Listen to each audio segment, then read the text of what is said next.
All right, everybody. Welcome back to the channel. This is Phoenix Night Flame. As you can probably guess if you've clicked on it and seen the title, this is my review for Star Wars Episode 9, The Rise of Skywalker.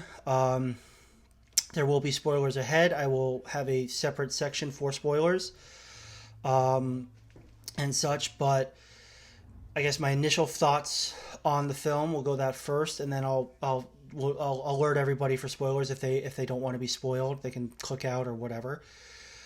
But my initial thoughts: disappointed and empty. I think I've seen it twice. I saw it opening night and I saw it last night. This video is being filmed on Saturday, December 21st, and stuff. So I've seen it twice in the first 2 days.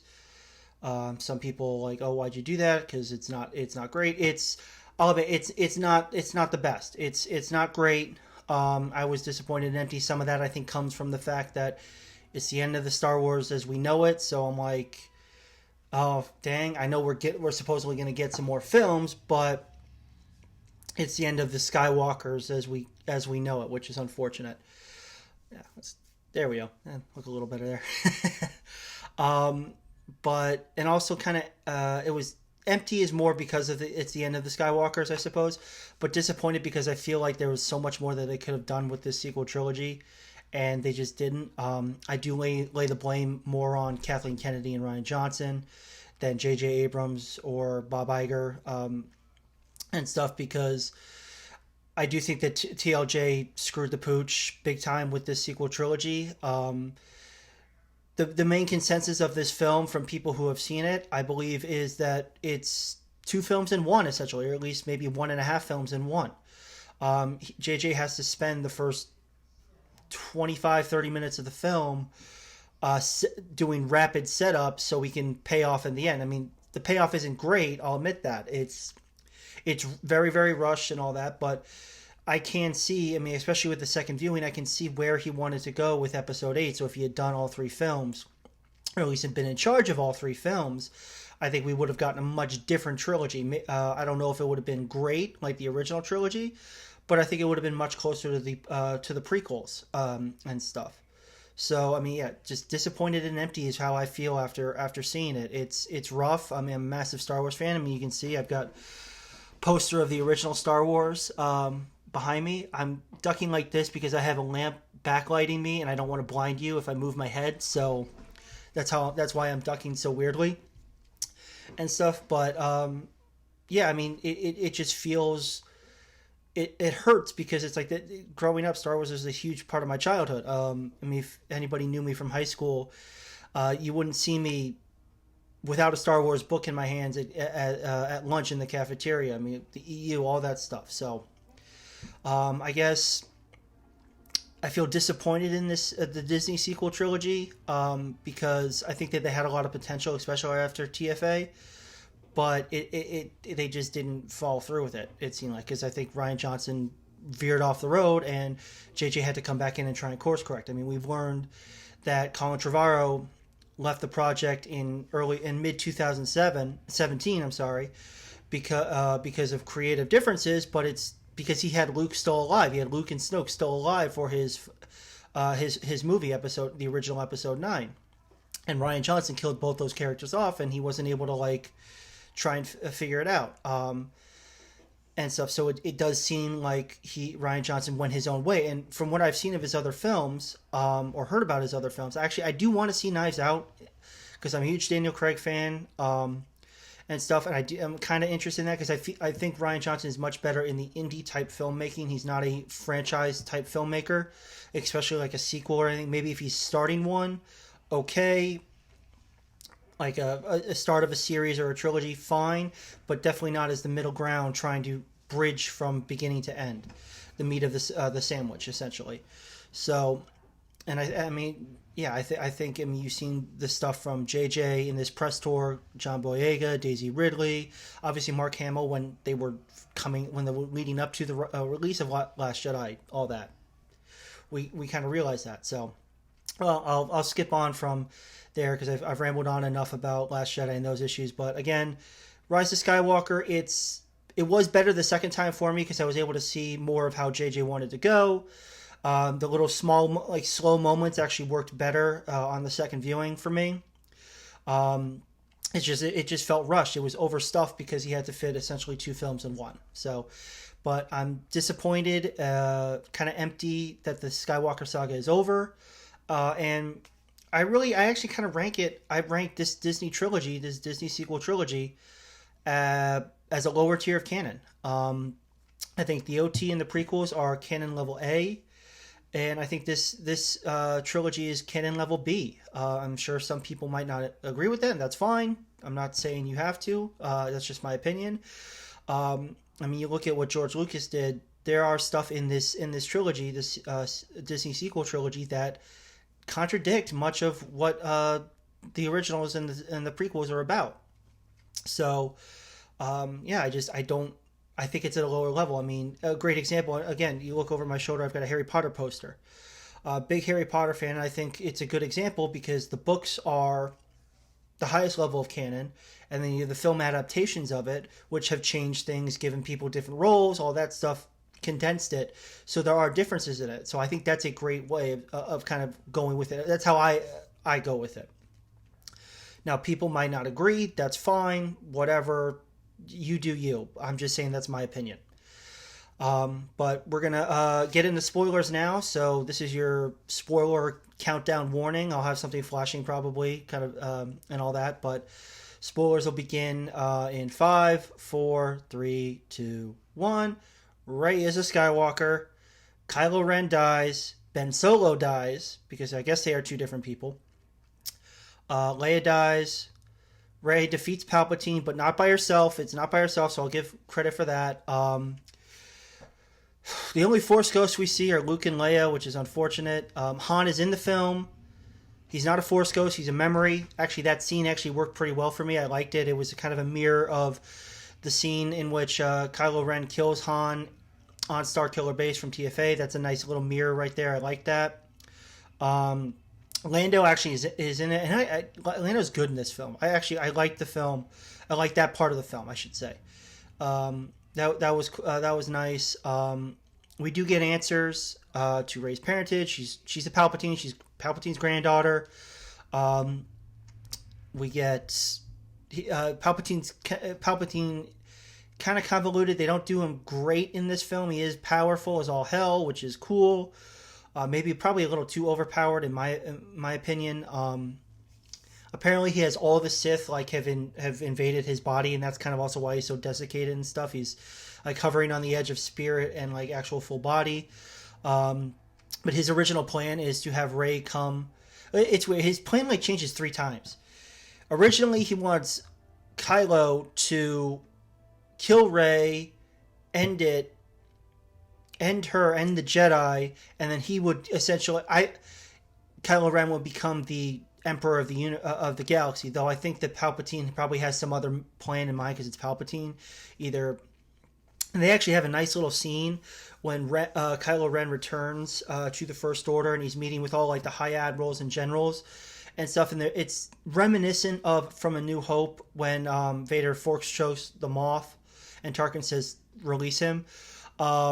One of the guys, one of the leaders of the First Order, he says, what does Palpatine want with all this? We get all these great Star Destroyers, this expanding resources, but what does he want? He has to want something from you, and stuff like that. And Kylo Ren, force chokes him, throws him up into the ceiling and stuff like that. But that was a nice little callback, and I think it does lend, okay, you still know Palpatine wants something. But then his plan changes when he realizes that Kylo Ren won't kill her, because I think he's realized that Kylo Ren wants to take over, but he's going to kill Palpatine, and he wants to rule with Rey at his side. So he's like, okay, I'm going to bring Rey to me, and it turns out, oh yeah, I'm your granddaughter, or I'm your grandfather. And he wants her to kill him, because then he can essentially Force essence transfer him into her, allowing her to become Empress with all the Sith, and the Sith will rule all this other stuff. So that's the second change. The third change, or the third plan, then becomes when Ben has redeemed himself, and he's turned back, and they realize they're a dyad, which is two. they're two people in one in the Force. It's not very well explained and stuff. Force bonds, stuff like that. It does expand on the Force bond that they have from TLJ, but I think it actually kind of retcons it as well because Snoke in that TLJ says that Snoke created it. He linked their minds. In this, it's like the Force did, that it happens every 100 generations or something like that. So I think he's kind of he's taking that, but he's also retconning it with JJ. JJ does take a lot of shots at TLJ, and it's pretty well done actually. I'll give him credit for that. You can really see he did not like how TLJ turned out. But yeah, so then the third plan is when Palpatine realizes that there's this dyad, he then drains their Force powers and like brings them back to himself to come to full power and stuff. He goes from like the desiccated corpse, like milky white eyes, blind eyes, like fingers like down to nubs, stuff like that. And they grow back, and you see his eyes turn yellow with Sith, and it's kind of cool. But Rey and Ben are just totally toast on the ground. It kind of a flip of TLJ. Ben is the one that wakes up first, recovers first from getting Force strained, but then he's like Force thrown into a pit. That's in one of the leaks. I mean, the Jedi Pax leaks have been out for a while, a couple months. They're pretty much all true. He gets thrown into a pit, kind of trying to be a callback to Return of the Jedi when Vader throws Palpatine down the reactor shaft. Then Rey recovers and gets help from all the Jedi of the past. You hear their voices. You don't see them, which is, I think, a big issue with the film. She's laying on the floor, on the ground, and she's looking up through, like, Palpatine is, like, force lightning, like, a bunch of ships, like, almost like a giant ion cannon type thing. It's, like, short-circuiting the thing. The thing is, it's, like, it's only the Resistance ships that are being affected, not the First Order ones, which is kind of stupid, but whatever. She then, like, communes with all the Jedi of the past. You hear Anakin, Obi-Wan, both Obi-Wans, actually. Alec Guinness and Ewan McGregor, Qui-Gon, Yoda, Mace Windu, Ahsoka's in there, Luminara Andula, Elias Sakura, a whole bunch of stuff. So they all, like, they essentially channel their power into her, kind of like countering how all the Sith are in Palpatine, now all the Jedi are in Rey. She then confronts Palpatine, is reflecting his lightning, or holding his lightning back with just one hand with Luke's lightsaber, or Anakin's lightsaber, I'm sorry. The repaired one, which is kind of stupid. It should have been, and she's just standing there. She should have been like maybe being pushed back. That would have been kind of like cool. It's like, oh, raise attention, stuff like that. Then she force pulls Leia's lightsaber to her and starts and crosses it, and then they start reflecting back. Palpatine's wiped out. She dies from the exertion and stuff, which, okay, if they had kept it there, that would have been like a kind of a, okay, wow, you that, but Ben crawls out of the hole. He sees her dead. He transfers the last of his Force energy to her to revitalize her. Now, if she had died and then she's brought back to life, that's kind of an issue, because it's like, okay, then almost anybody could do that, it seems like. Now, I think that they're doing it because they're a dyad, so only they can do it to themselves. I mean, that's probably how they'll explain it and stuff, but then they kiss, which is kind of cringeworthy a little bit. It's not as terrible as you might think, but it is cringeworthy. Then he dies and passes on, becomes one with the Force. She then escapes. There's a nice little callback because Luke actually raises his X-wing out of the swamps of the sea at On Ahch-To. All right, there's gonna be a little bit of a jump cut here because I got interrupted. So.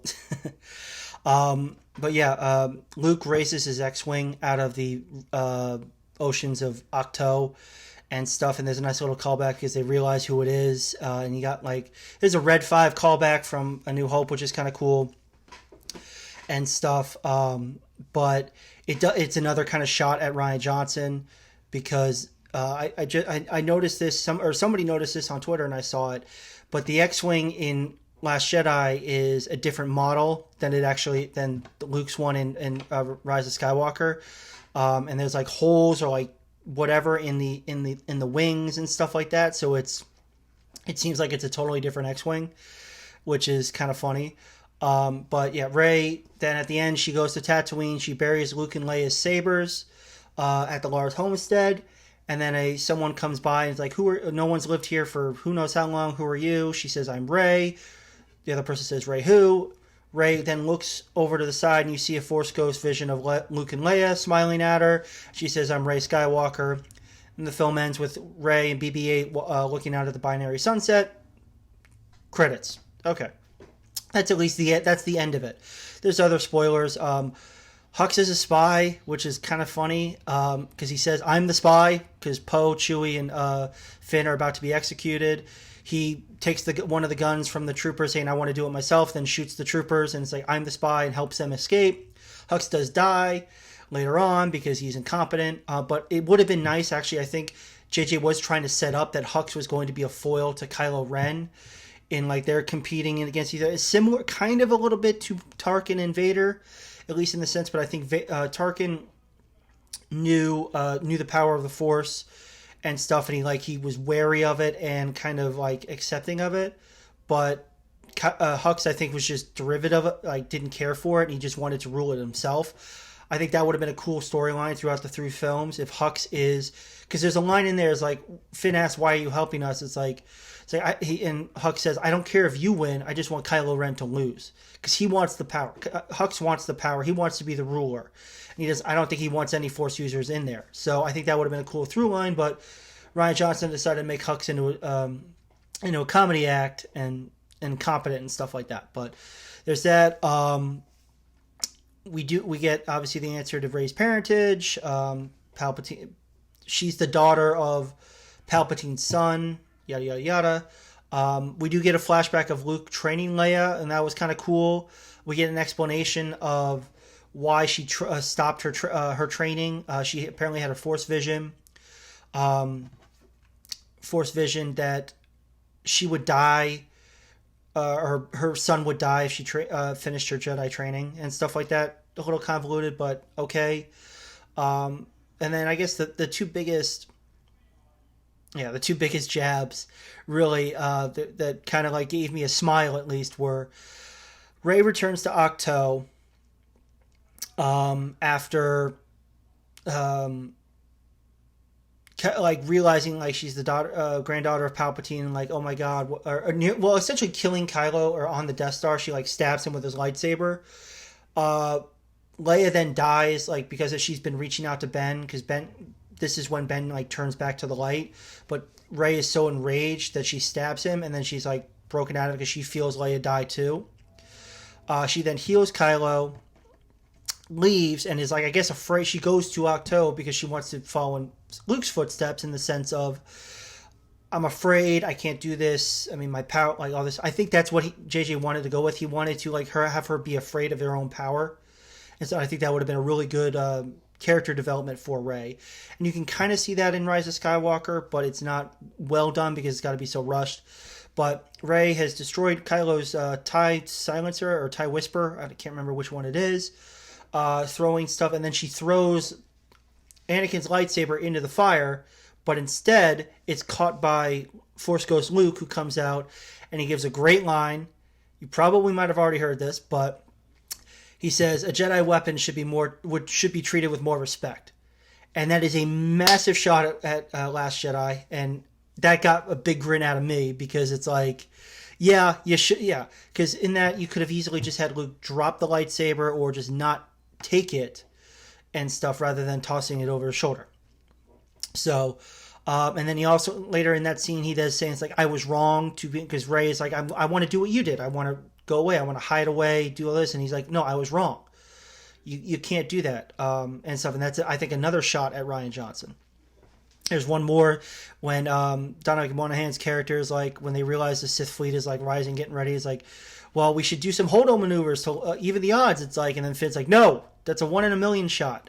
It's like, that's not going to work. It's like, oh, okay.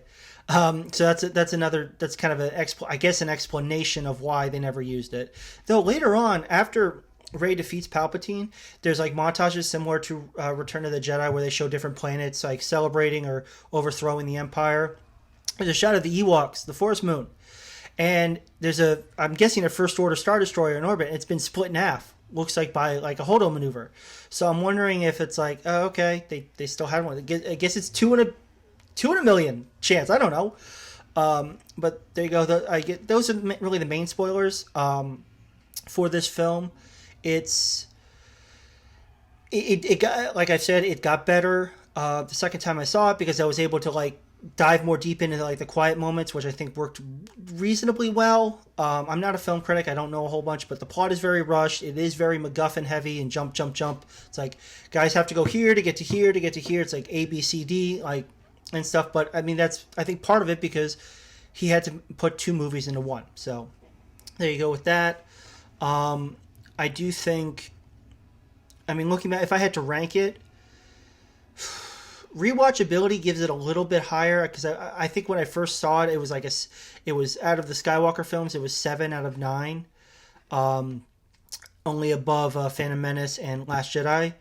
I think it's probably still there and stuff. Probably 7. Maybe it drops because I think it stays at 7. Last Jedi is still the worst and stuff, but of an actual ranking out of like 10. Like 1 to 10, I'd say it's probably I'd say a 5 because I just think it's way too rushed. It had the potential. There were some good moments, but it's just so rushed and it kind of like because it essentially has Rey become the chosen one and it like hurts Anakin's arc. I wouldn't say it completely wrecks it, but it does hurt it because and there's a line in there he says like you must bring balance to the Force like I did. And it's like, okay, great. So you apparently did balance, but it's like, okay, 30 years later, the Force is unbalanced. Okay, but it's like, I mean, the Jedi of old, they kept peace in the galaxy for the most part for 10,000 years or 10,000 generations, whatever you want to call it. So 30 years, that's not a whole bunch. But yeah, I mean, I would give it a 5. Last Jedi, probably a 3 and stuff because I do think there are bits and pieces of good in there, but Phantom Menace might have a higher rank, but I think it's lower because it's not as rewatchable for me. But yeah, I mean those are the rankings. Yeah, I guess I mean that's the Rise of Skywalker for you. Go out, see it for yourself if you want to. I'm not saying you have to, but if you want to, go out, see it for yourself. Don't let anyone tell you you can't. Or that you shouldn't. It should be your decision to see it or not. So there you go. And we'll see you next time. And stuff. And this is Phoenix Knifling signing off. Saying goodbye to the Skywalker Saga. We'll see what we get next from Disney. Mandalorian is still really good, and here comes Clone Wars in a month or two. So hopefully those can help us. But yep. Till next time. This is Phoenix Knifling signing out, and may the Force be with us.